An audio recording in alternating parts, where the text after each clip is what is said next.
Jom sama-sama kami. Caranya mudah. Hanya klik join button. Terima kasih.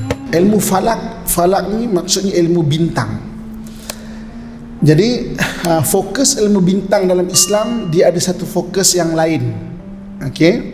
So jadi dia berdasarkan daripada surah Qaf ayat ke-6. Allah Subhanahu wa taala sebut, a'udzubillahi minasyaitonirrajim. Afalam yanzuru ila as-samaa'i fawqahum kaifa banaynaha wa zayyannaha wa ma laha min furuj. Maka tidakkah mereka memandang ke langit yang ada di sebelah atas mereka dengan tidak bertiang, bagaimana kami membenanya dengan rapi serta kami menghiasinya dengan bintang-bintang, dan dengan keadaan tidak padanya retak renggang. Kita boleh salinkan surah Qaf ayat ke-6. Surah Qaf ayat ke-6 ni Allah Subhanahu wa taala suruh kita lihat atas kita ni, iaitu cakrawala kita ni apa yang ada. Jadi tuan-tuan sekalian, di atas kita ni sebenarnya kita ni duduk dalam satu galaksi dipanggil, dan di atas sana ni dia ada beribu lagi galaksi yang lain. Jadi galaksi yang ada kalau dipetakkan dalam bentuk bulat bumi, ini galaksi kita. Maknanya dalam satu petak bulatan macam bumi juga yang di angkasa. Jadi yang bulat itu adalah galaksi. Yang dan setiap bulat itu akan ada satu matahari dan keliling ada bintang-bintang. Ahli astronomi tidak tahu betapa besarnya alam ini. Tak ada siapa tahu. Alam ini besar, tak ada siapa tahu. Kita cuma dapat satu perkhabaran daripada kisah Nabi Isra dan Mi'raj. Itu je, iaitu Nabi SAW keluar daripada alam ini.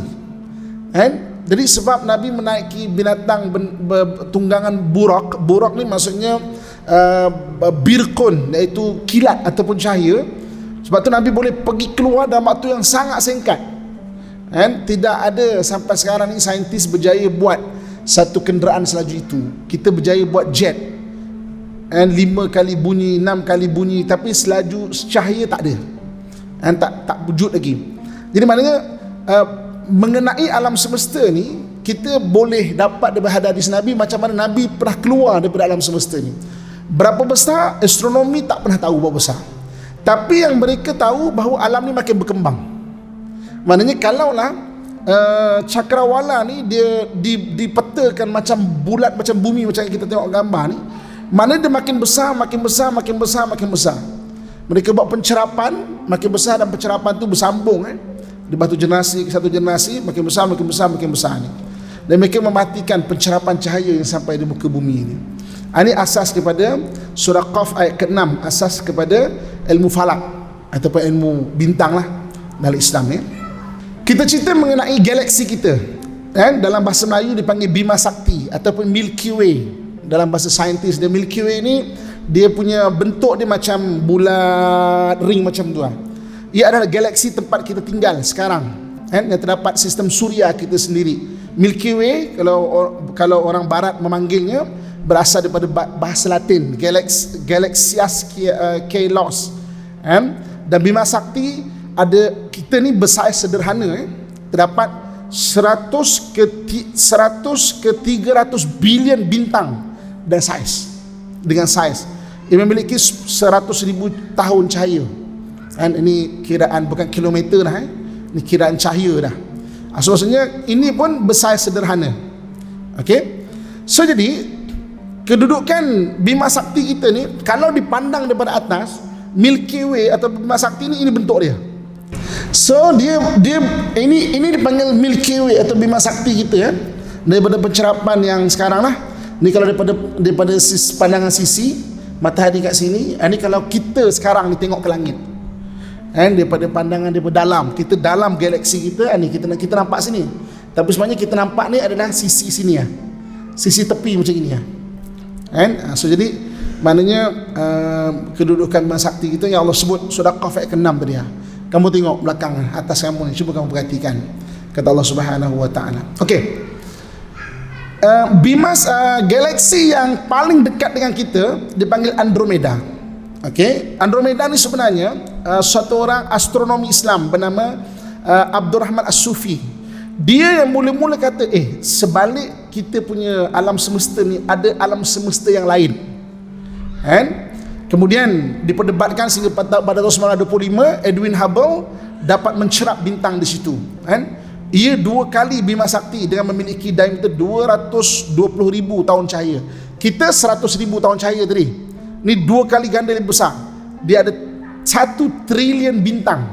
Kita tadi 100 hingga 300 bilion bintang. Dia ada 1 trilion bintang. Jadi Andromeda ni, ini Andromeda. Kejadian Andromeda ni sebenarnya dia dua galaksi yang berlanggar, menjadikan dia adalah memang besar lah. Dia adalah 2 galaksi yang berlanggar. So jadi memang astronomi cakap adakah besok kita punya ni Milky Way dengan Andromeda ni juga akan berlanggar pula, kan? Adakah kita juga akan berlanggar antara galaksi ni pula, sebab Andromeda ni ada pelanggaran 2 galaksi. Okey, jadi kalau kita tengok adakah Andromeda ni akan bertembung dan bima sakti, ada 3 surah yang Allah sebut dalam Quran, wallahu alam. 3 surah. Satu surah At-Takwir ayat 1 dan 2. At-Takwir ayat 1 dan 2 Allah pernah sebut satu hari nanti, idza syamsu kuwirat wa idzan nujumu kadarat, apabila matahari dilingkari cahaya dan hilang lenyap, dan apabila bintang-bintang gugur berselerakkan. Satu surah At-Takwir. Surah Al-Infitar ayat 1 dan 2 juga Allah sebut, idza samaa'u fatarat wa idzal kawakibu tatharat, apabila langit terbelah dan apabila bintang-bintang gugur bertaburan. Benda ni Allah sebut dalam Quran. Surah Al-Insyiqaq Allah juga sebut. Allah SWT menyatakan idza samaa'u syaqqat wa adhinat li rabbiha wa huqqat, apabila langit terbelah serta mematuhi perintah Tuhannya dan sudah semestinya ia patuh. Surah Al-Insyiqaq. Kan? Jadi mana 3 surah ini Allah sebut bahawa bintang-bintang nanti akan berselerakkan. Kalau dulu kan, Andromeda ni 2 galaksi pernah bertembung, dan memang astronomi tersebut adakah dia juga akan melanggar kita punya pula Milky Way kita atau bima sakti kita, wallahu alam, kan? Tapi dalam Quran Allah ada sebut benda ni satu hari nanti bintang-bintang tu akan berlanggar sesama sendiri. Ini ilmu falak, betul Allah sebut, kita tengok langit. Cuba perhatikan langit, cuba perhatikan. Bila kita habis kelas ni, kita akan tengok langit, kita akan lebih appreciate apa yang dekat atas ni, kan? Menurut Al-Quran.